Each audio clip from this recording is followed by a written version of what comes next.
اس طرح کے کام بہت سے کرتے ہیں اپنے طور پہ، ہزاروں میل دور بیٹھ کے وہ اپنا یہ کام کرتے ہیں. اور مجھے کبھی کبھی خیال آتا ہے کہ انفرادی طور پہ اتنی چیزیں ہو رہی ہیں اسی طرح کے کہ چینلائز ہو جائیں اور ایک نظم بن سکے کسی طرح، اور ان سے کوئی ایک بڑا کام کیا جا سکے تو بہت اچھا ہوگا. اور بس میرا آخری ایک تاثر یہ مجھے ملا وہاں پہ رہنے کے دوران کہ ہمیں ایک عادت کچھ ایسی ہو گئی ہے یہاں پہ کہ ہم خود ہی اپنے آپ کو سینسر کرتے ہیں اور وہاں پہ یہ عمل نظر نہیں آتا. تو کچھ عربی محفلوں میں شرکت کے بعد اور بڑی اچھی عربی محفلیں وہاں ہوتی ہیں اور بڑی اچھی گفتگو جو وہاں ہوتی ہے، مجھے لگتا ہے کہ شاید ویسی اتنا کھل کے اور اتنی جس کو میں کہوں گی کہ بے بات گفتگو یا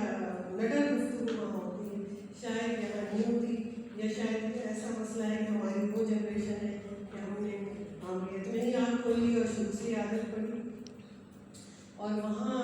کا ادب کے حوالے سے یہ بھی ہے کہ ایک رنگ خاص نکل کے بہرحال سامنے آ رہا ہے جو اس کا اپنا مزاج ہے باہر رہنے والوں کا. اور اس کا صرف ایک شعر میں آپ کی نظر کر کے اجازت چاہوں گی کہ میرے باپ نے ہجرت کی تھی میں نے نقل مکانی، میرے باپ نے ہجرت کی تھی میں نے نقل مکانی، اس نے تو تاریخ لکھی میں نے بس ایک کہانی.